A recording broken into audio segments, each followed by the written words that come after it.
Den un aplauso al Señor, no se quede atorado con el aplauso. Muy bien. Vamos a ir a la palabra entonces, a la escritura. La palabra que estoy compartiendo en estos días, en estas últimas semanas, es la batalla espiritual. Partimos con que, hablando acerca de los principados, de las potestades, compartimos acerca de que la batalla espiritual más tremenda que se da en el área de la mente, ¿verdad? Que ahí donde el diablo va a tratar de sembrar cizaña en nuestra mente, en nuestro corazón, para hacernos desviar del camino que el Señor nos ha trazado. Hemos hablado acerca de la armadura de Dios, de cómo nosotros podemos permanecer firme y cómo tenemos que ocupar la palabra, la escritura, para poder pelear en contra de las huestes infernales. Amén. Y hemos aprendido que somos más que victoriosos por medio de aquel que nos amó. Y el domingo pasado empecé a compartir una palabra que se llama la batalla espiritual, el origen, y trata acerca del el origen o el principio de todas las cosas. Y yo partí el domingo pasado haciendo algunas preguntas que hoy día las quiero repasar un minutito. Por ejemplo, la edad del universo, comentábamos que tiene aproximadamente 13.800 millones de años. El planeta Tierra tiene 4.600 millones de años, la Luna 4.500 millones de años, el Sol algo similar. Preguntamos también qué pasó con los dinosaurios. Nos preguntamos también si existieron seres inteligentes antes de Adán. Nos preguntamos también cómo se explican los fósiles de insectos, plantas, animales que tienen millones de años y que está registrado por la ciencia y que no lo podemos negar. Cómo se explican los OPARTs, que son los artefactos fuera de lugar. Y entonces, según la escritura, según la Biblia, el hombre tiene solamente 6.000 años aquí en la tierra, ¿verdad? Si contamos todas las genealogías, de Adán hasta Abraham hay 2.000 años, de Abraham hasta Cristo hay 2.000 años más, y de Cristo hasta nuestros días hay 2.000 años más. Por lo tanto, la suma da 6.000 años de la historia del hombre. Pero sabemos por la ciencia de que el planeta Tierra tiene más de 6.000 años, obviamente, porque si no, no se alcanza a formar todas las capas geológicas de la Tierra que están descritas por los científicos. Y entonces entramos en la pregunta de quién tiene la razón, o más bien cómo podemos explicar nosotros todas esas cosas, ¿cierto? Entonces nosotros, dice la palabra de Dios, que debemos estar bien fundamentados en la fe y prestos para poder defender nuestra fe y lo que nosotros creemos. ¿Amén?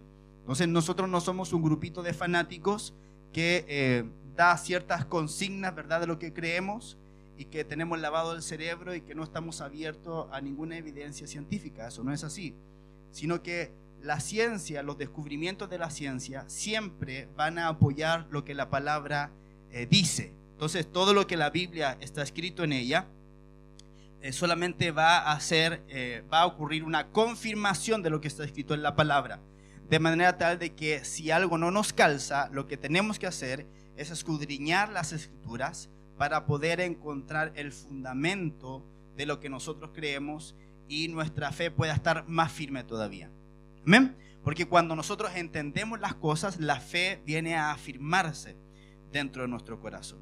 Y entonces hablamos el domingo pasado de todo lo que fue la creación, y en Génesis 1:1 dice que en el principio creó Elohim Alephtab los cielos y la tierra, y el verso dice, pero la tierra se ha precipitado en caos y vacío, ¿verdad? Y entonces nos comenzamos a preguntar qué quiere decir todo eso. Luego a contar del día tercero, que fue cuando Dios dijo sea la luz, o que se manifieste la luz, empieza el reordenamiento de la creación. Y ahí fue cuando entonces la tierra produjo los animales terrestres, las aguas produjeron los animales del mar y las aves.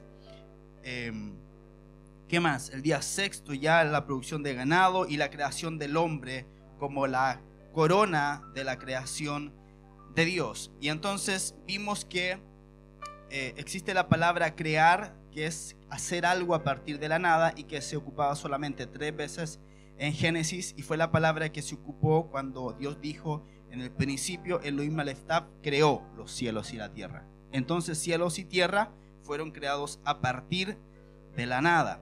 Y luego nosotros comenzamos a indagar en la escritura y vimos que Dios le decía a Job: ¿dónde estabas tú cuando yo fundaba la tierra? Decláralo si tienes inteligencia. Y dice que todos los ángeles alababan al Señor cuando Dios estaba creando la tierra. De ahí podemos decir entonces que la creación angelical es anterior a la creación de la tierra, ¿verdad? Y además, cuando el hombre ya estaba en el huerto, apareció la serpiente de la nada para tentarlo. Entonces intuimos con eso que la rebelión angelical de Satanás ocurrió antes de la creación del hombre. ¿Me está siguiendo, cierto? Luego vimos de que Cristo Jesús estaba creando todas las cosas. Juan 1:1 dice: en el principio era el Logos, y el Logos estaba ante Dios, y Dios era el Logos. Este estaba en principio ante Dios. Todo existió por él, y sin él nada de cuanto existe existió. También vimos Colosenses, y también vimos en Proverbios, sí, que Cristo estaba en la persona de la sabiduría, creando todas las cosas. ¿Se acuerda un poquito de eso, cierto? Si no se acuerda, por favor, usted puede ver el YouTube y usted va a entender de lo que estamos hablando ahora. Muy bien, y entonces quedamos ahí en que también vimos acerca de Pangea. ¿Se acuerda? ¿Se acuerda? Vimos acerca de Pangea, que cuando Dios vuelve a poner orden otra vez, dice que aparezca lo seco, y apareció el supercontinente que es llamado Pangea, que eso está descrito por la ciencia también. Y entonces quedamos ahí. Y hoy día vamos a continuar en esto. Entonces, vaya a Génesis capítulo 1, verso 1 y 2. Voy a leer primero en la Reina Valera. Dice: en el principio creó Dios los cielos y la tierra estaba desordenada y vacía, y las tinieblas estaban sobre la faz del abismo, y el Espíritu de Dios se movía sobre la faz de las aguas. Vamos a ver ahora la versión de la Biblia textual. Dice: en principio Elohim Aleftab creó los cielos y la tierra, pero la tierra se ha precipitado en caos y vacío, y hubo tinieblas sobre la faz del abismo acuoso, y el Espíritu de Elohim se cernía sobre la faz de las aguas. Quiero que podamos analizar 4 palabras: la palabra estaba, la palabra precipitado, la palabra caos y la palabra vacío. Entonces la Reina Valera dice que la tierra estaba desordenada y vacía, y la Biblia textual dice: pero la tierra se ha precipitado en caos y vacío. Entonces la Reina Valera solamente describe un estado, y ese estado estaba desordenada y vacía. Pero la Biblia textual indica que algo ocurrió. Dice que la tierra se ha precipitado en caos y vacío. Entonces, la palabra que se tradujo en la Reina Valera como estaba, escuche, es la palabra en hebreo hayá, que quiere decir llegar a ser. Ya conmigo, llegar a ser. La palabra estaba en Reina Valera es la palabra hayá, que quiere decir llegar a ser o convertirse en. Entonces la Biblia textual hace una mejor traducción cuando dice se ha precipitado, porque indica que algo ocurrió. No solamente está describiendo cómo estaba, como la Reina Valera dice estaba desordenada y vacía, sino que la Biblia textual dice se ha precipitado, o sea que ocurrió un cambio, algo pasó. Génesis 2:7 dice: y del polvo del suelo formó Elohim al hombre, e insufló en sus narices aliento de vida, y el hombre llegó a ser hayá, alma viviente. ¿Está acá, cierto? En Génesis dice que la tierra estaba desordenada y vacía, y la palabra para estaba es hayá.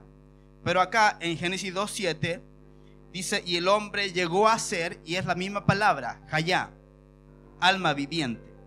En Génesis 3:22 dice: y dijo Elohim, he aquí el hombre ha llegado a ser. Es la misma palabra hebrea hayá, que en Génesis 1 se traduce como estaba, pero en realidad no es estaba, es llegar a ser. Le estoy dando la palabra hebrea para que usted pueda entender el real sentido de la escritura. El hombre, he aquí el hombre ha llegado a ser allá como uno de nosotros, conocedor del bien y del mal. Génesis 19:26 dice: y la mujer de aquel miró hacia atrás y se convirtió allá en pilar de sal. ¿De quién está hablando acá? De la mujer de Lot. ¿Se acuerda? Entonces la palabra hayá indica un cambio. Era una cosa que se convirtió en otra. Entonces la tierra no fue creada en caos y vacío, sino que llegó a estar en caos y vacío.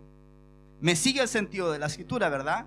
O sea, en el principio creó Dios los cielos y la tierra llegó a estar en caos y vacío. Ahora escucha. Definitivamente podemos concluir que algo pasó entre Génesis 1:1 y Génesis 1:2, que hizo que la tierra hermosa y perfecta que Dios creó se convirtiera en caos y vacío, o se precipitara en caos y vacío. Las palabras hebreas ocupadas en Génesis 1:2 para caos y vacío son las siguientes: tohu y bohu, respectivamente. La palabra tohu quiere decir dejar desolado, soledad, destrucción, caos. Y bohu quiere decir vacío, ruina indistinguible.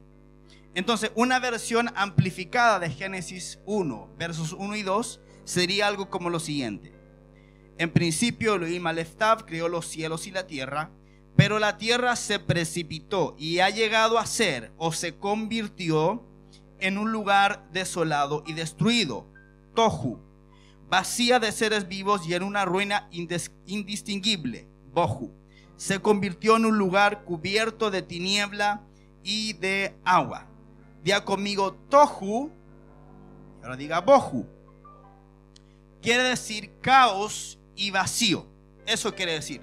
Tohu y bohu son las palabras que se utilizan en la escritura para describir el caos y el vacío. ¿Me está siguiendo, cierto? Entonces Dios creó la tierra, la creó perfecta, la creó hermosa, porque vimos el domingo pasado que Dios es un Dios de orden y todo lo que Él lo hace hermoso en su tiempo, ¿verdad que sí? Entonces, ¿cómo explicamos que esa tierra que Dios creó, que era hermosa, linda, ordenada, llegó a estar o se precipitó en caos y en vacío? ¿Qué fue lo que ocurrió ahí? ¿Cómo llegó a estar de esa manera?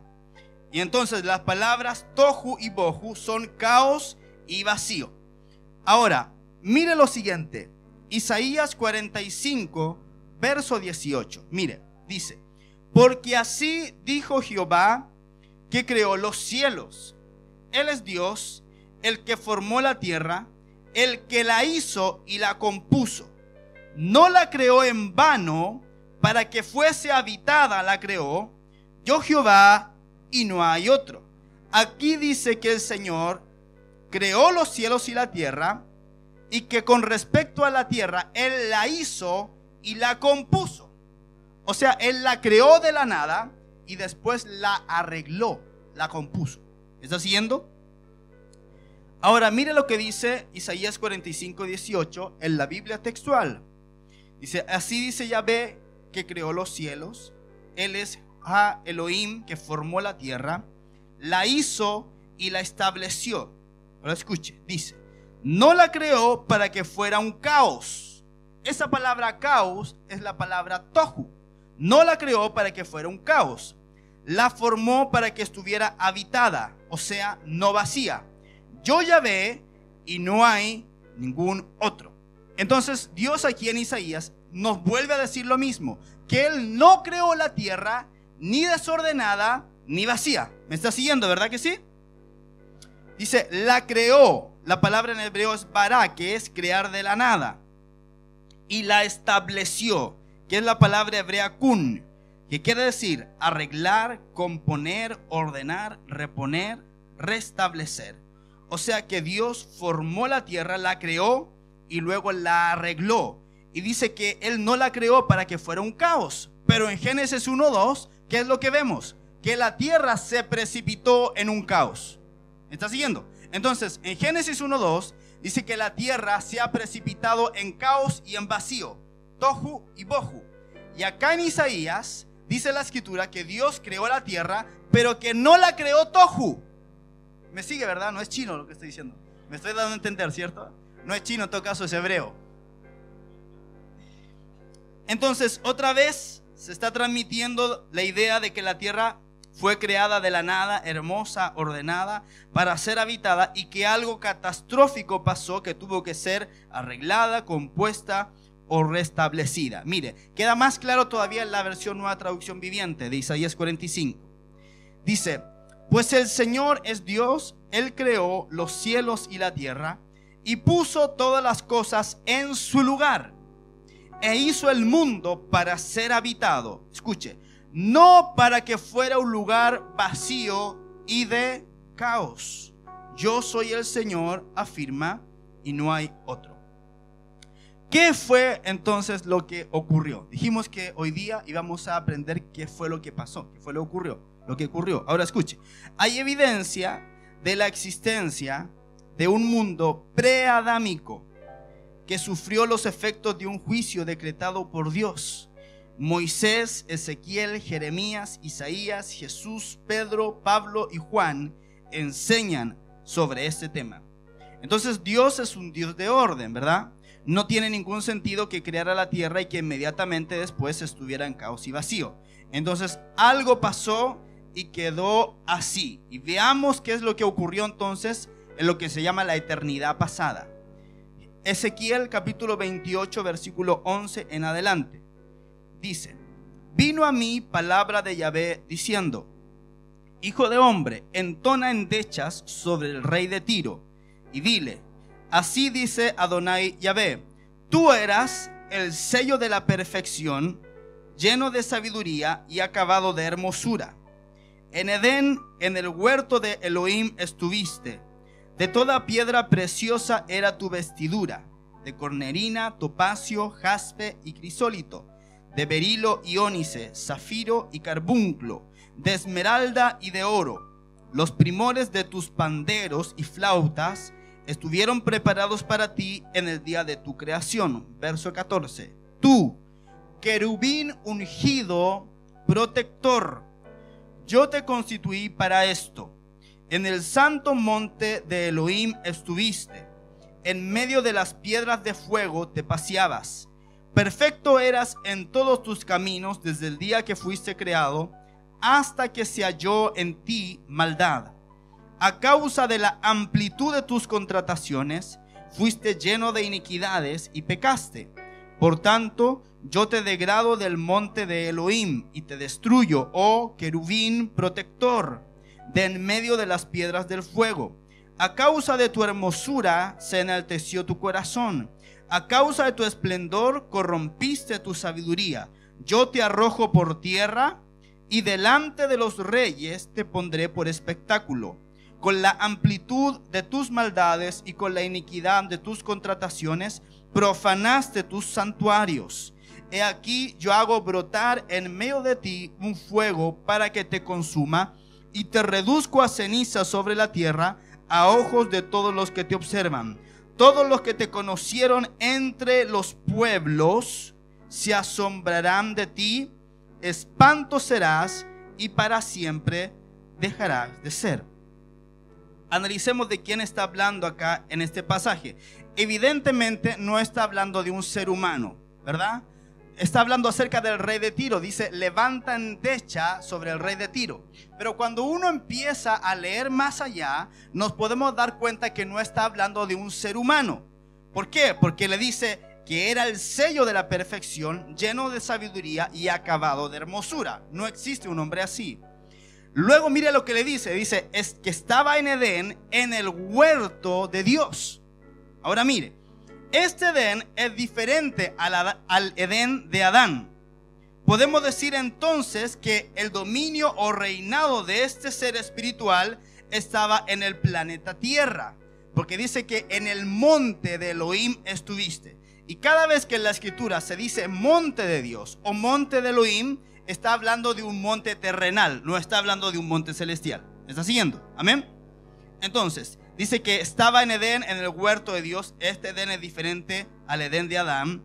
Dice que su vestidura, era de piedras preciosas, y las piedras que componían la vestidura era similar a la del sumo sacerdote en el Antiguo Testamento. Cuando usted va al Antiguo Testamento y ve cuál era el pectoral que usaba el sumo sacerdote, el pectoral era algo que se ponía arriba del efod de lino, y tenía varias piedras preciosas. Y eso lo marcaba a esa persona como el sumo sacerdote. Y dice que de este querubín la vestidura era similar, tenía piedras preciosas. ¿Qué más dice? Dice que fue un ser creado. Dice que fueron preparados los primores de tus tamboriles y flautas en el día de tu creación. Entonces es un ser creado, está hablando de un ser creado. Ahora le dice que era un querubín ungido, constituido para ser el protector. Entonces con esto queda claro otra vez que era un ser angelical muy poderoso. ¿Protector de qué? Mire, lo llevo cuando Dios creó al hombre. Cuando Dios creó al hombre, dice que lo puso en el huerto del Edén para que lo labrara y lo guardase. ¿Lo guardase de quién? Y cuando está hablando acá la escritura acerca del querubín ungido, protector, ¿de qué está hablando? Está hablando de que Dios constituyó un querubín que era el protector de la presencia de Dios aquí en la tierra. Era el protector de la presencia. Entonces, mire, cuando uno empieza a estudiar cosas filosóficas, uno se pregunta ¿por qué Dios creó al diablo? Dios no creó al diablo. Dios creó a un querubín que se rebeló. ¿Me está siguiendo, verdad? Entonces, en la mente de Dios habían tres opciones. Una, no crear nada. Quedarse él solo por toda la eternidad y no crear nada. Segundo, crear criaturas como robots, que lo alabaran, que lo adoraran, pero que no fuera de corazón, sino que fuera algo en ellos como una programación. No tendría ninguna gracia. Y la tercera opción de Dios era crear criaturas libres que lo adoraran a él porque quisieran hacerlo. Y esa fue la determinación que tomó Dios. Entonces cuando él creó el mundo angelical y cuando nos creó a nosotros también, nos dio la capacidad de amarlo con todo el corazón o de rebelarnos en contra de él. Y eso fue lo que pasó con este querubín ungido protector. Ahora mire, Dios puso justamente a ese querubín para sofocar cualquier intento de rebelión. Por eso era el querubín protector. Pero finalmente fue él mismo el que se rebeló. Mira, dice querubín ungido. Tú puedes estar muy ungido en esta mañana, pero si hay una semilla de rebeldía en tu vida, cualquier cosa puede ocurrir. Si le pasó al querubín ungido protector, significa que nos puede pasar a nosotros también, ¿o no? Claro que sí. Entonces, estaba en el santo monte de Dios, se paseaba en medio de piedras de fuego. Entonces, con esto podemos entender que el Edén de este querubín era diferente del Edén de Adán. El Edén de Adán era de naturaleza vegetal, ¿verdad? Cuando nosotros vemos los cuadros que se pintan de Adán y de Eva, lo vemos rodeado de la naturaleza, de árboles, de los animales, ¿verdad? Era un Edén de tipo vegetal. Pues bien, este Edén que se describe acá para este querubín es un Edén de naturaleza mineral. Habla de las piedras de fuego, habla de las piedras preciosas que formaban parte de su vestidura. Es un Edén completamente diferente. Dice la palabra que era perfecto en todos sus caminos. Sin embargo, llegó un día en que todo cambió, el día en que se halló en él maldad. Dice la Biblia que fue lleno de iniquidad por la multitud de sus contrataciones o comercio. Él fue lleno de iniquidad. ¿De qué comercio está hablando? ¿De comercio con pueblos preadámicos, por ejemplo? Dice la palabra que Dios le arrojó delante de los reyes. ¿Qué reyes? Reyes de naciones que habían aquí antes de que el mundo fuera reordenado y antes de que fuera creado el hombre como imagen de Dios. Dice, con la amplitud de tus maldades y con la iniquidad de tus contrataciones profanó sus santuarios. O sea, él tenía santuarios aquí en la tierra. Los santuarios nos hablan de un rol de él como de un sacerdote. ¿Me sigue, cierto? Entonces, todo este pasaje nos habla de cómo este querubín se convirtió en un ser despreciable en esta tierra preadámica. Por supuesto, a partir de toda esta descripción podemos entender que este texto se refiere a la caída del querubín que se convirtió finalmente en Satanás, el diablo. Entonces, otra vez, Dios no creó al diablo, Dios no creó a Satanás, creó a un querubín perfecto que se corrompió a sí mismo en su deseo de llegar a ser como Dios. Mira acá ahora Isaías capítulo 14.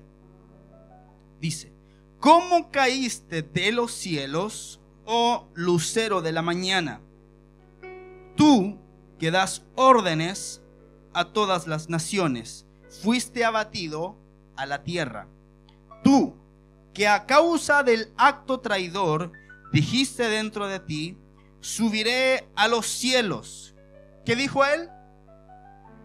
Subiré a los cielos. ¿Dónde estaba entonces? En la tierra. Si dijo subiré a los cielos, es porque estaba en la tierra. Junto a las estrellas de Dios haré levantar mi trono y me sentaré en el monte de la asamblea. Subiré sobre las altas nubes. O sea, en la tierra había nubes. En el flanco norte, y me haré semejante a Elión. Ciertamente al Seol está siendo abajado hasta el flanco de la fosa. Los que te vean te observarán atentamente, se cerciorarán de ti y dirán: ¿es este aquel varón que hacía temblar la tierra, que sacudía los reinos? Fíjese que está hablando de la caída del lucero y está hablando de reinos que aquí existían, que convirtió el mundo en un desierto, que asoló sus ciudades, o sea que existían ciudades aquí en la tierra, y a sus presos nunca abrió la cárcel. Ahora, cuando usted va al hebreo original, no dice lucero, no dice cómo caíste de los cielos o lucero de la mañana, sino que el nombre original, esto no se lo van a enseñar en otra parte, es el nombre Heilel. Heilel. Ese era el nombre de Satanás en la eternidad pasada, Heilel. Esa es la palabra hebrea que se traduce al español como lucero y que al inglés se traduce como Lucifer. La palabra hebrea Heilel, y que quiere decir el resplandeciente o el portador de la luz. ¿Me sigue? Entonces, Satanás, antes de ser Satanás, era un querubín ungido y protector que estaba en un monte de Dios aquí en la tierra, en un Edén de naturaleza mineral. ¿Me sigue, cierto? Que un día, y que él hacía contrataciones o comercio con los pueblos y los reinos que habían aquí en la tierra. Y un día dijo: subiré a los cielos, voy a subir y voy a derrocar a Dios. Eso fue el pensamiento que hubo dentro de él. Pero él cayó, o sea, Dios no le aguantó. Dijo: subiré a los cielos. Denota entonces otra vez que su lugar estaba aquí abajo en la tierra. Dijo: subiré sobre las altas nubes. O sea, ya habían nubes aquí. Dice que hacía temblar la tierra y que sacudía los reinos y asoló las ciudades que habían, o sea, preadámicos. Estamos hablando de los tiempos antes de Adán. Entonces, vimos que su nombre original era Heilel o lucero en español. ¿Y por qué le llamamos Satanás entonces? Satanás no es su nombre original. Este nombre viene de la palabra hebrea Satán, que significa oponente, enemigo o adversario. Entonces, cuando hablamos de Satanás, en realidad no estamos hablando del nombre propio de él. Estamos hablando del apodo de él. ¿Me sigue? Por ejemplo, Washington se llama Washington, pero le dicen Cato. ¿Qué tiene que ver Cato con Washington? No tengo ni la menor idea, pero le dicen así. Es un apodo. Entonces, con lucero es lo mismo. El nombre de él era Heilel o lucero, pero el apodo de él llegó a ser Satanás, que significa adversario. En Job 1:6 dice: un día vinieron a presentarse delante de Jehová los hijos de Dios, entre los cuales vino también Satanás. Esa palabra Satanás viene de la palabra hebrea Satán, que significa adversario. Aquí se tradujo como Satanás, pero en Primera de Reyes 5:4 dice: pero ahora Yahvé mi Elohim me ha dado paz por todas partes, no hay adversario ni calamidad. Entonces, cuando usted va al Antiguo Testamento y va al original de la palabra, que es adversario, en realidad la palabra en hebreo es Satán. Entonces Satán no es un nombre, Satanás no es un nombre, es un apodo que describe lo que él hace. ¿Me sigue? Que es ser nuestro enemigo, nuestro adversario.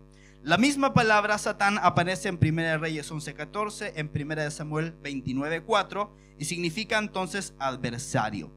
¿De dónde viene entonces la palabra diablo que nosotros usamos?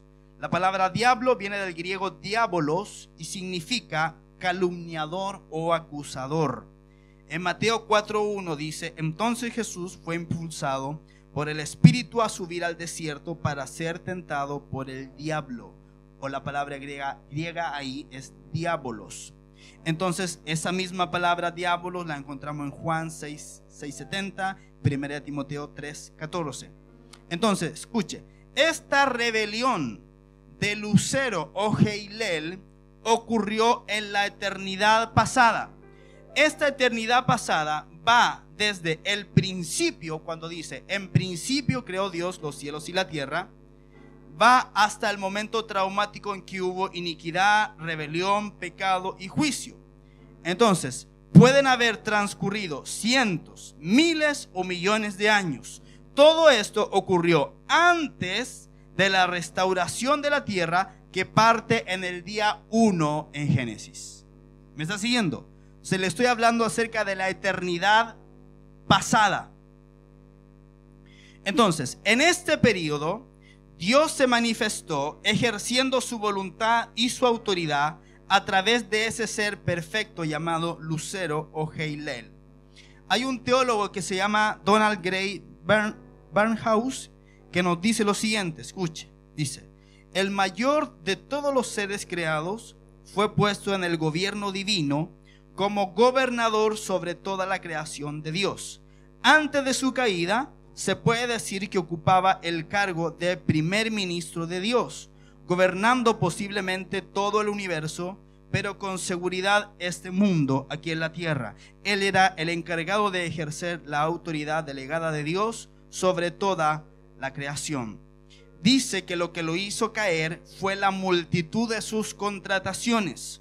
Otros sinónimos son comercio, transacciones, transportación.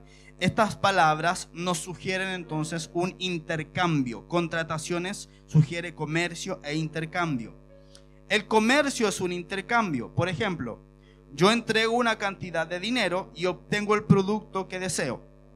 En un almacén, el dependiente recibe el dinero y me entrega lo que he comprado. Hay un transporte, hay una transacción, hay una contratación. Cuando hablamos entonces de intercambio, hablamos de mercancías.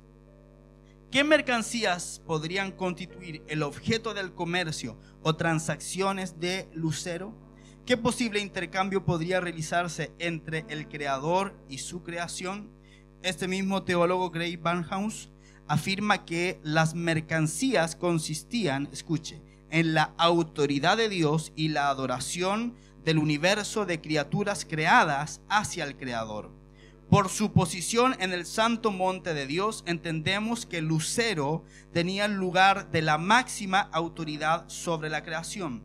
Por otro lado, ya hicimos referencia a la idea de la alabanza y adoración como resultado de las palabras santuario, tamboriles y flautas.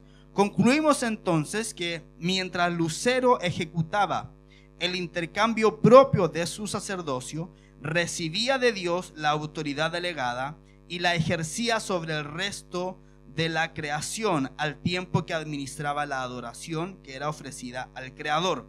Llegó un momento en el cual se enalteció su corazón a causa de su hermosura, corrompió su sabiduría a causa de su esplendor y a través de la iniquidad de sus contrataciones profanó su santuario. Llegó un momento en el cual, enaltecido, deseó para él mismo la adoración que solo le pertenece a Dios, y usurpando la autoridad de Dios la tomó para sí. Se levantó en su corazón un deseo, una voluntad distinta a la voluntad divina. Sin duda llegó a pensar que él mismo podía ocupar el lugar de Dios, olvidando su condición de ser creado, ambicionó ser como el creador. Entonces, recapitulemos lo que hemos aprendido hasta ahora. En principio creó Dios los cielos y la tierra, ¿verdad? Y dice, y la tierra llegó a estar o se precipitó en caos y vacío. Algo pasó entre Génesis 1:1 y Génesis 1:2.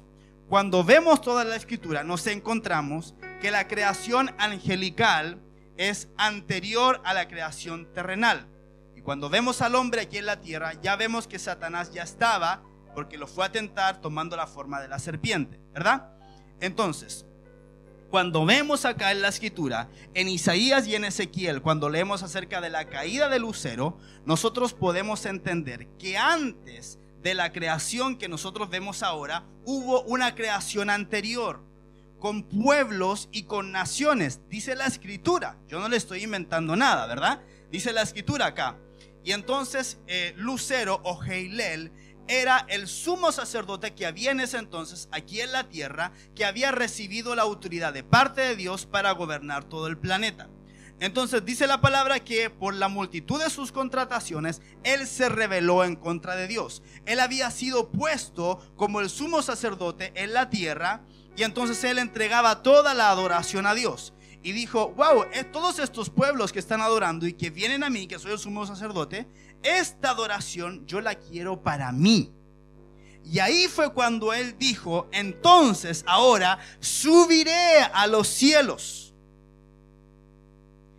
Me voy a sentar en el monte del testimonio, seré semejante al Altísimo. Y Dios no le aguantó. Y ahí ocurrió la destrucción de este mundo preadámico. ¿Está siguiendo? Ahora, en el engaño de Lucero, él logró seducir la tercera parte de los ángeles de Dios y a los habitantes que había en la tierra en ese entonces. Apocalipsis 12, 3 y 4 dice: otra señal fue vista en el cielo. He aquí un gran dragón rojo que tenía 7 cabezas y 10 cuernos, y en sus cabezas 7 diademas, y su cola arrastra la tercera parte de las estrellas del cielo y las arrojó a la tierra. Muchas veces en la escritura, cuando habla acerca de las estrellas del cielo, está hablando de los ángeles. Entonces acá está hablando del diablo, de Lucero, de Satanás, como un gran dragón que arrastró a la tercera parte de los ángeles de Dios. Entonces esa tercera parte de los ángeles de Dios, seducidos por Lucifer, son los que llegaron a convertirse, escuche, en los principados, potestades, gobernadores de la tiniebla.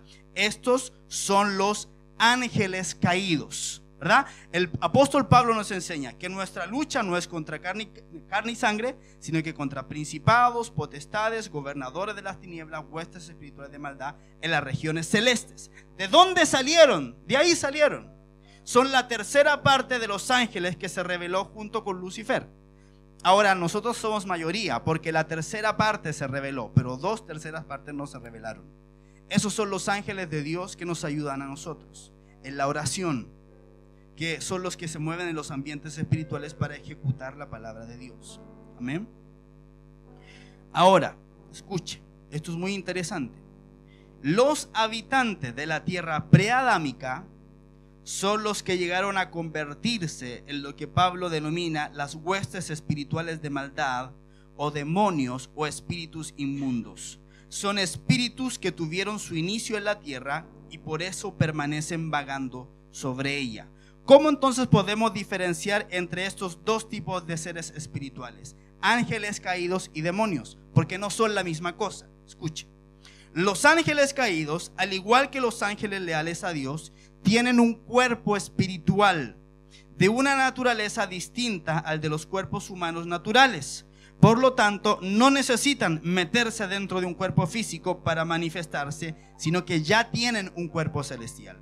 Primera de Corintios 15 dice: no toda carne es la misma carne, sino que una es humana, otra carne de bestias, otra carne de aves y otra de peces. Escuche, y hay cuerpos celestiales y cuerpos terrenales, pero una en verdad es la gloria de los celestiales y la otra la de los terrenales.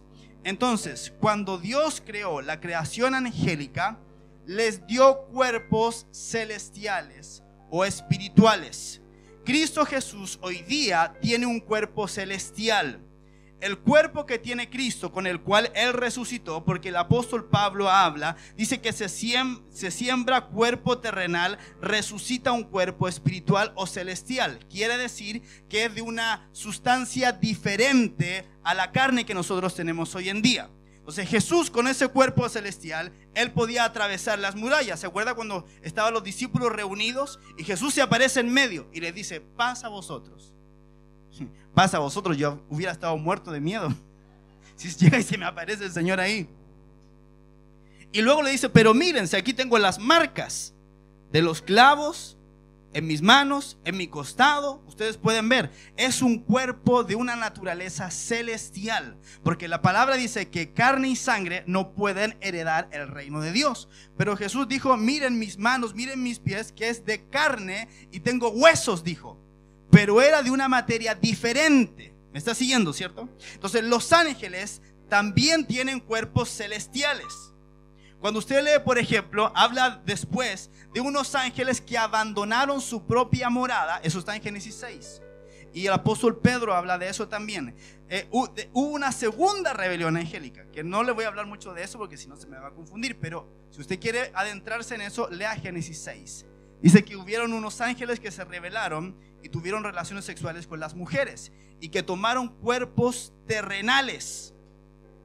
Hasta ahí lo voy a dejar. Génesis 6. Entonces, escuche, los ángeles caídos y los ángeles de Dios tienen cuerpos celestiales. No quiere decir que no tengan cuerpo, tienen cuerpo celestial. Y ellos de su propia voluntad pueden elegir aparecerse a una persona con ese cuerpo celestial. Ejemplos tenemos muchos de ángeles, ¿verdad? Daniel habló acerca de que se le apareció un hombre que tenía vestidos resplandecientes y que tenía un cinto de oro, y lo describe con muchísimos detalles. Cuando usted lee, por ejemplo, Apocalipsis, la misma cosa. Cuando usted lee, por ejemplo, Isaías, que dice que él vio los serafines y les contó las alas. Dijo, con 2 alas cubrían su rostro, con 2 cubrían sus pies y con otras 2 volaban. Los serafines tienen 6 alas. Cuando Juan en el Apocalipsis y Daniel ven los querubines, los describen como que tuvieron 4 caras. Una cara es de buey, otra cara es de hombre, otra cara es de águila y la otra de ¿qué era? De león. Eso es un monstruo. Yo me haría de todo si llego a ver un querubín de esos. Dice que tenían alas tremendas y todo. Entonces tienen cuerpos celestiales. Pues bien, Satanás o Belial o Lucero también tenía un cuerpo celestial. Ahora, ¿por qué estamos hablando de esto? Para diferenciarlo de los demonios, ¿verdad?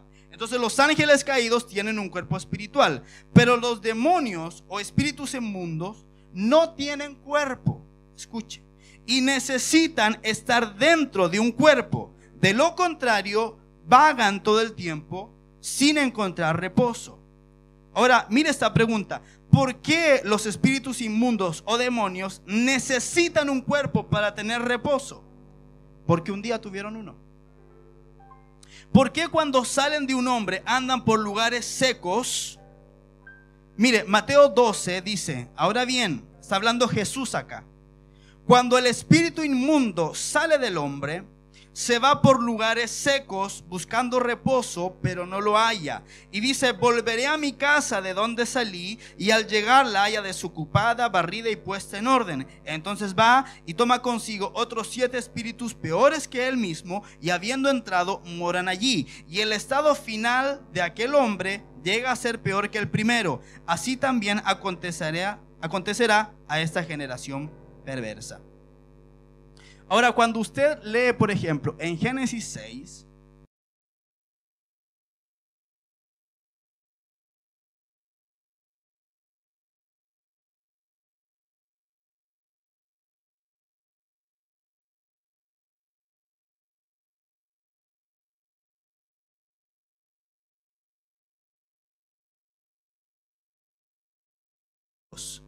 que se llamaron los Nefilim. ¿Ha escuchado usted hablar de los Nefilim? O los Gibores.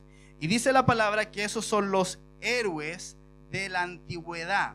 O sea, son híbridos. De ahí entonces es que vienen todas las mitologías griegas que hablan de Aquiles, que hablan de Hércules, de Aquaman. Aquaman, la mamá de Aquaman era diosa y el papá de Aquaman era hombre. Entonces todas estas leyendas o historias que hay de semidioses es porque efectivamente ocurrió en Génesis 6. Eso pasó. Ahora, esa fue una de las razones por las cuales Dios envió el diluvio, capítulos más adelante. Ahora, cuando usted va más profundo todavía y usted lee el libro de Enoc, el libro de Enoc es un libro apócrifo, pero que en los tiempos de Jesús, muchos de, por ejemplo, Judas y Pedro citan al libro de Enoc. Cuando usted va al libro de Enoc y lee toda esa historia, narra justamente esto. Usted puede bajarlo por internet, el libro de Enoc. Y entonces, mire, es muy interesante porque dice lo siguiente: cuando Dios da el juicio del diluvio de Noé y mueren todos, entonces es que Dios toma a esos ángeles que se llamaban los vigilantes y los encierra en prisiones de oscuridad. Eso está en Judas.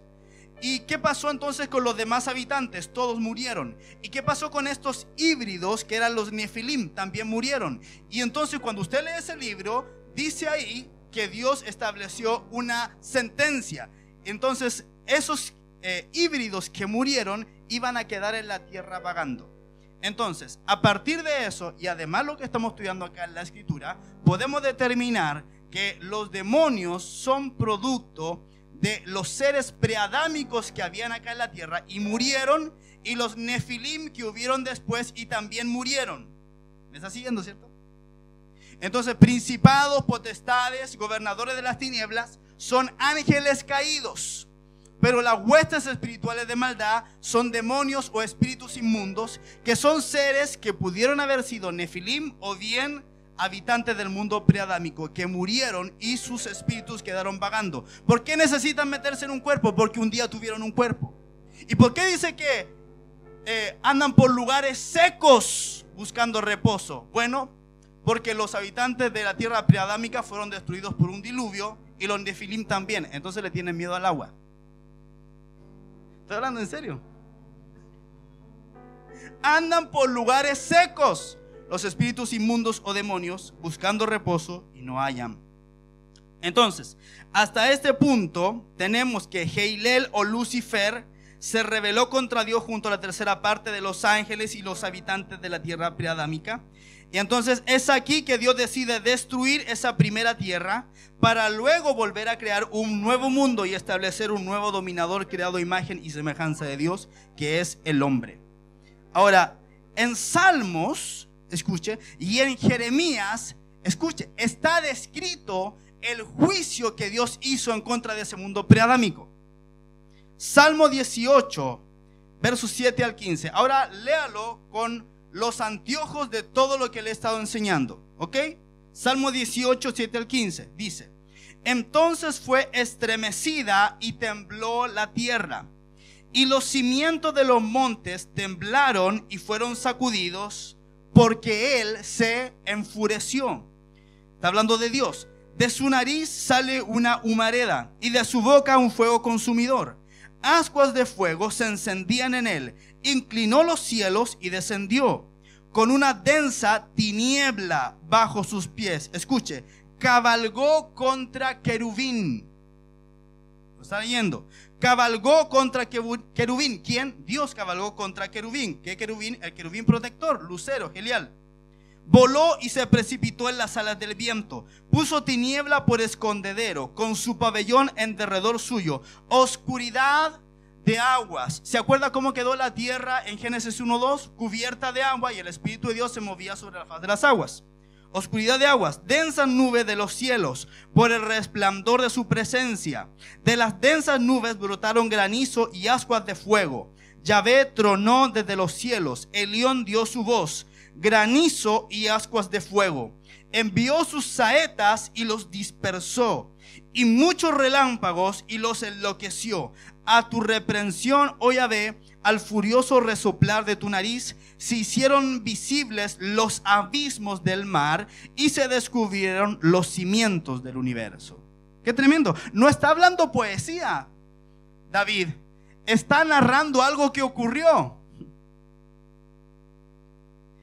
Entonces, aquí evidentemente esto fue el juicio de Dios contra la tierra preadámica gobernada por Lucifer. Usted puede ver acá que ocurrieron terremotos por la furia de Dios, que Dios cabalgó contra el querubín, que hubo oscuridad de aguas, granizos, ascuas de fuego, relámpagos, y que se hicieron visibles los abismos. Usted tiene que empezar a imaginar todo lo que estamos hablando, que eso realmente ocurrió y pasó. Ahora, ¿cuál fue el resultado de este juicio? Mira lo que dice Jeremías 4. Dice, miré y he aquí la tierra en qué. Léalo, ¿en qué? En caos y vacío. Es la misma frase y las mismas palabras, tohu bohu, que se ocupan en Génesis 1:2, que la tierra quedó en caos y vacío, y aquí Jeremías está hablando lo mismo, o sea, está narrando lo que ocurrió en Génesis 1:2. Miré y aquí la tierra en caos y vacío, y vi los cielos y no había luz en ellos. Miré los montes y he aquí temblaban, y todos los collados se estremecían. Miré y no había hombre, y todas las aves de los cielos habían huido.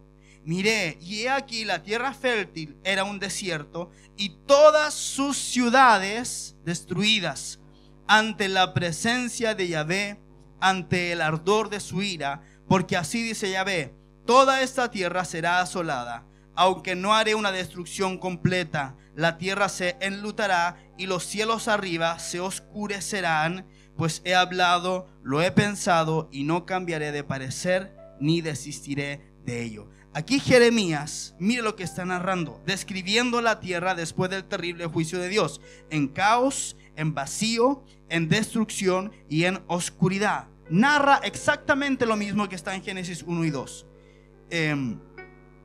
¿Dónde ocurrió esto? Génesis 1:2. Ahora, escuche, mire cómo Pedro nos explica que la tierra antigua fue destruida con agua. Segunda de Pedro, capítulo 3, verso 5 en adelante.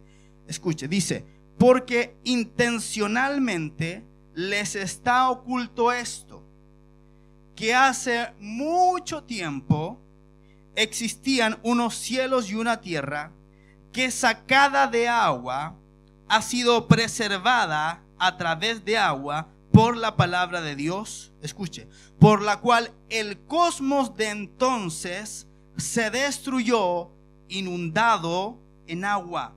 Pero los cielos y la tierra de ahora, atesorados para el fuego por la misma palabra, han sido reservados hasta el día del juicio y de la perdición de los hombres impíos. Entonces Pedro, el apóstol, establece con claridad una distinción entre el cosmos de entonces, que se destruyó inundado en agua, y los cielos y la tierra de ahora. Creer que esto se refiere al diluvio de Noé no tiene sentido, porque en esa ocasión el mundo no pereció completamente. Ahora entonces tienen sentido, escuche, los fósiles de hace millones de años, la extinción masiva y repentina que ocurrió en el periodo cámbrico, la edad geológica del Cámbrico, cuando una actividad volcánica inusitada y terrible contaminó los mares y acabó con todo. Muchos fósiles de plantas, insectos, animales, dinosaurios y gigantes encontrados pueden pertenecer a esta época. ¿Sabe lo que se llama esto? Esto se llama cosmovisión. Es la manera de entender el mundo en el cual estamos. Y sabe, esto es clave para los hijos de Dios, porque a medida que vayan ocurriendo más y más descubrimientos de la ciencia, nos vamos a dar cuenta que esta verdad es la verdad, que en la palabra de Dios, en la escritura, está la revelación de todas las cosas. Entonces Jesús dijo: escudriñen la escritura. Escudriñen. ¿Qué quiere decir escudriñar? Quiere decir meterse en lo profundo de la escritura. ¿Para qué? Para que podamos entender a qué nos estamos enfrentando. Para que cuando usted le vengan y digan: no, es que el hombre de Neandertal, no, es que el hombre de Cromañón, no, es que el hombre de Pekín, todo eso tiene una explicación. ¿Me estoy dando a entender? Todo eso tiene una explicación. No, ¿y qué pasó con los dinosaurios? ¿Dónde están en Génesis? Los dinosaurios no están, porque estaban antes. Y ese mundo preadámico fue destruido por un juicio de Dios, que fue como lo que hablaba acá en Salmos y en Jeremías, que fue granizo, fuego, agua, de todo. Quedó la cola acá. Y luego Dios dice, Génesis 1:1, dice: en el principio creó Dios los cielos y la tierra se precipitó o llegó a estar en caos y vacío. Y dijo Dios: sea la luz. Y ahí empezó Dios a reconstruir a partir del caos que había quedado toda la creación. Y esos 6 días fueron 6 días literales en los cuales Dios volvió a repoblar la tierra. Y al 6º día Dios puso al hombre sobre la tierra. Y dice la Biblia en Job que Dios puso al hombre hablante sobre la tierra. Quiere decir que cuando Dios creó al hombre, el hombre ya sabía hablar. Y en Génesis, cuando termina de narrar todo, dice: esta es la escritura de la creación de los cielos y de la tierra. O sea, cuando Dios puso al hombre en la tierra, el hombre ya sabía hablar y ya sabía leer y escribir. Eso es maravilloso. Eso nos habla de la capacidad de Dios para hacer todas las cosas. Ahora, ¿cómo va a terminar todo? ¿Usted quiere saber cómo va a terminar todo? Mire, Apocalipsis capítulo 20, verso 1 al 10. Dice: vi a un ángel que descendía del cielo teniendo la llave del abismo y una gran cadena en su mano, y prendió al dragón, la serpiente antigua, que es el diablo y Satanás. O sea, serpiente, diablo, Satanás, dragón, son lo mismo. Y lo ató por 1000 años y lo arrojó al abismo y lo encerró y puso un sello encima de él para que no engañara más a las naciones hasta que fueran cumplidos los 1000 años. Después de estas cosas es necesario que él sea desatado por un poco de tiempo. Verso 4: y vi tronos, y se sentaron en ellos, y le fue concedido juzgar. Vi también las almas de los decapitados por causa del testimonio de Jesús y por causa de la palabra de Dios, los cuales no habían adorado a la bestia ni a su imagen, ni habían recibido la marca en la frente y en su mano, y vivieron y reinaron con Cristo 1000 años. Esta es la primera resurrección. Pero los demás muertos no volvieron a vivir hasta que se cumplieron los 1000 años.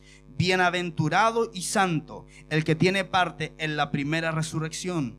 La muerte segunda no tiene potestad sobre estos, sino que serán sacerdotes de Dios y de Cristo, y reinarán con él 1000 años. Cuando los 1000 años se cumplan, Satanás será suelto de su prisión y saldrá a engañar a las naciones que están en los 4 ángulos de la tierra, a Gog y a Magog, a fin de reunirlos para la batalla, cuyo número es como la arena del mar.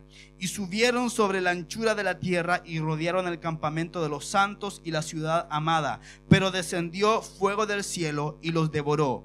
Y el diablo que los engañaba fue arrojado al lago de fuego y azufre, donde también están la bestia y el falso profeta, y serán atormentados día y noche por los siglos de los siglos. Ese es el final de la historia de Satanás. Será echado al lago de fuego, donde va a ser atormentado día y noche por los siglos de los siglos. Ahora, Cristóbal, ¿pusiste los 2 gráficos? ¿Sí? Ponlo, por favor. Le voy a mostrar esto. Esto que está acá, a este lado, es la eternidad pasada, ¿ok? Y allá al otro lado está la eternidad futura. ¿Me sigue? Ese paréntesis, ese gran paréntesis, es la historia de la humanidad. ¿Cuándo parte la historia de la humanidad? En Génesis 1:2, con la semana de la creación. Génesis 1:1, creó Dios los cielos y la tierra, está en la eternidad pasada. Ahí están los miles de años, las edades geológicas de la tierra, todo está ahí. ¿Me está siguiendo, cierto?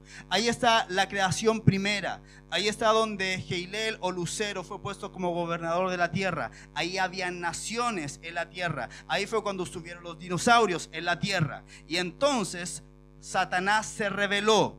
Cuando él se rebeló, vino el juicio de Dios sobre esa tierra y quedó la catástrofe, el caos y vacío de Génesis 1:2. ¿Me está siguiendo? Y luego Dios empieza a recrear u ordenar todas las cosas. Dijo: sea la luz, y en 6 días literales Dios vuelve a crear todas las cosas. Animales nuevos, plantas nuevas, todo eso. Génesis 1:2. Acá está todo el Antiguo Testamento.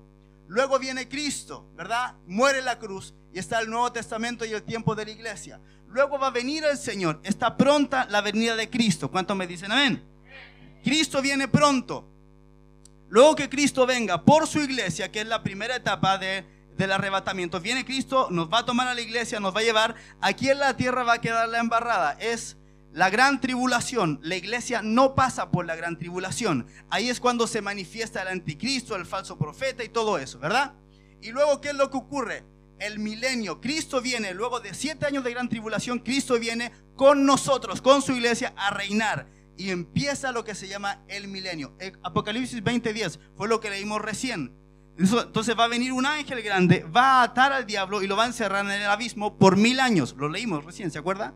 Luego que terminen esos 1000 años, el diablo va a ser suelto por un periodo corto de tiempo y va a salir a engañar a otra vez las naciones. Pero ahí ya se le acabó la fiesta. Termina ese tiempo y el Señor lo juzga y lo echa al lago de fuego. Entonces, nosotros estamos metidos en este paréntesis. Ahora, escuche, ¿sabe cuál es el propósito de este paréntesis? Usted y yo. Dios siempre ha deseado una compañera para su Hijo Jesucristo, que es antes de todas las cosas. Esa compañera Él no la encontró en la eternidad pasada. Entonces, dentro del plan de Dios, con todo lo que ocurrió, Él dijo: voy a crear la raza de los redimidos. Los redimidos son la esposa del Cordero de Dios. Nosotros, los salvos. Y luego que termine este paréntesis, nosotros vamos a reinar con Cristo por toda la eternidad. Ahora, ¿por qué el Señor nos hace enfrentarnos a la fuerza del mal en este tiempo? ¿Cuál es el propósito? Escuche. Para que usted pueda gobernar en la eternidad, usted necesita primero recibir un entrenamiento aquí en la tierra. Porque dice la palabra que los que han vencido se sentarán con Él en su trono. El propósito de la guerra espiritual y del conflicto cósmico en el cual nosotros estamos ahora es hacernos a nosotros los vencedores. O sea, aplicar aquí en la tierra, someter las fuerzas de la oscuridad para que nosotros seamos más que victoriosos en Cristo Jesús. De manera que cuando entremos en la eternidad, nosotros los vencedores nos sentemos en el trono de Dios para gobernar con Él por toda la eternidad. De eso se trata eso. Vamos al último gráfico. No se alcanza a leer bien. Si quieres le mando esto por WhatsApp. Dice ahí: origen de la guerra espiritual. La eternidad pasada, Génesis 1:1, Isaías 45 que lo leímos ahora, Ezequiel 28 que lo leímos, el Edén de la belleza mineral, y había solo una voluntad, que era la voluntad de Dios. Cuando el diablo se revela, comienza todo lo que está acá, el tiempo, el intervalo entre las dos eternidades, Génesis 1:2. La semana de la recreación, Génesis 1:3. Luego el hombre es creado, Génesis 1 del 26 al 27. Luego ocurre la caída del hombre. Luego viene Cristo. Luego viene el tiempo del Nuevo Testamento. Luego viene el milenio. Las bodas del Cordero están acá.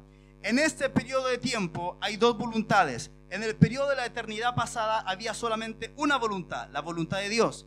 En el periodo que estamos viviendo ahora hay dos voluntades, la voluntad de Dios y la voluntad del diablo, que se rebeló y que todo el mundo está bajo el maligno. Aquí es donde está el bien, el mal, el norte, el sur, el frío, el calor, la bendición, la maldición, el árbol de la vida y el árbol del conocimiento del bien y del mal. Están en este paréntesis, que es el tiempo terrenal, el que estamos viviendo ahora.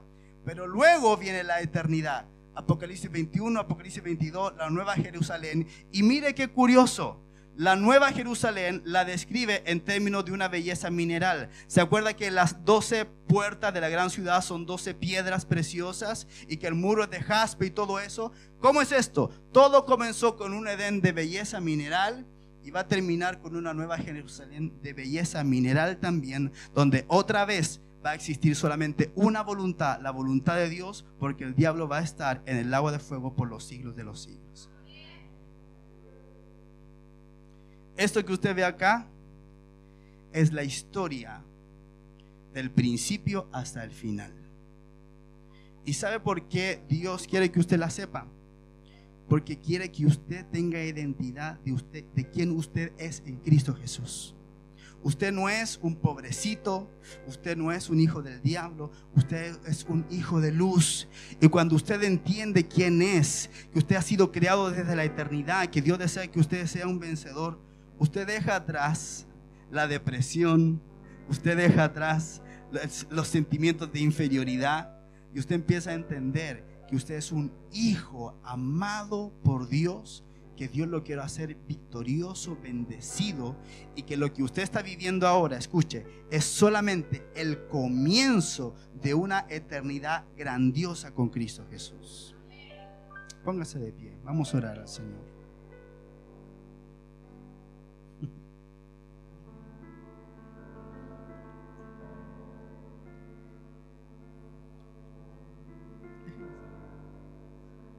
Cierre sus ojos.